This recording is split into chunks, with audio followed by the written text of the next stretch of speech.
Hit Radio, l'essentiel de l'actualité. Le point sur l'actualité, bienvenue à tous.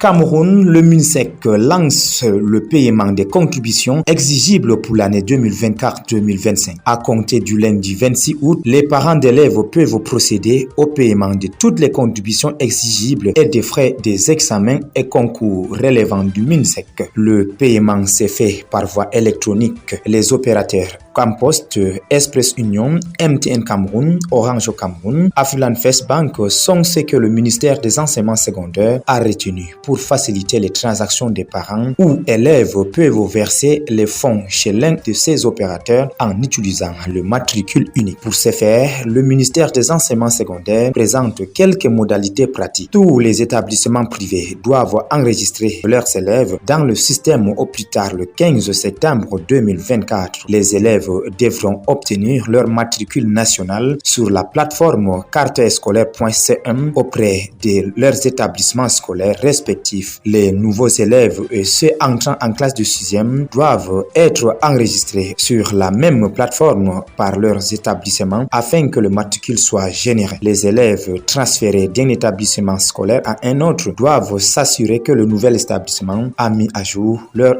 informations. Axe Mora d'Abanga Koussiri, les transporteurs tchadiens dans le désarroi. Le ministre des Travaux publics Emmanuel Ngano Joumissi a suspendu la circulation des poids lourds sur cette tronçon à cause de la surcharge qui dégrade davantage la route. L'accélération du traitement des points critiques préconisés. L'information au-delà des frontières camerounaises.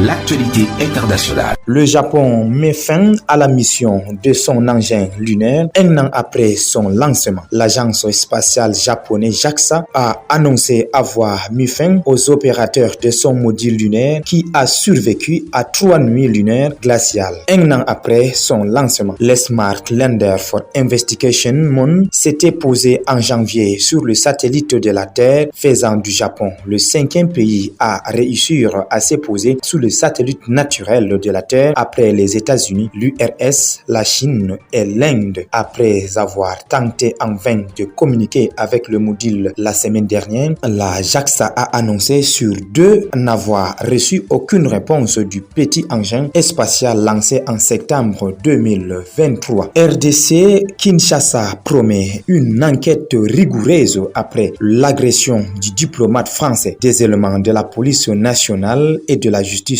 congolaises sont impliquées dans l'agression du diplomate français dans une résidence de l'ambassade de France à Kinshasa. Les autorités de RDC ont présenté leurs excuses après cet incident. Le lundi 27 août, le président congolais Félix Tshisekedi reçoit à la Cité de l'Union africaine à Kinshasa l'ambassadeur de France en République démocratique du Congo. Bruno Aubert est venu faire ses adieux. Il arrive en fin de séjour en RDC. Mais le diplomate vient aussi chercher des réponses à un acte qui aurait pu virer à l'incident diplomatique entre la RDC et la France. Des particuliers congolais accompagnés d'éléments de la police nationale et du parquet ont fait irruption au domicile du diplomate français. Il exige qu'il quitte le lieu immédiatement. Pendant 3 heures, un conseiller de coopération et l'acte d'action culturelle de l'ambassade de France est frappé et séquestré selon une source diplomate citée par l'AFP. 2 autres personnes, un diplomate et un autre employé de l'ambassade, ont été agressés. Des dégâts matériels ont été enregistrés, rapporte la presse locale. Voilà, madame, messieurs, c'est la fin du point sur l'actualité sur Hit FM Radio, émettant depuis Garoua. Merci de rester en compagnie de nos programmes qui se poursuivent. Hit Radio, une info d'avance.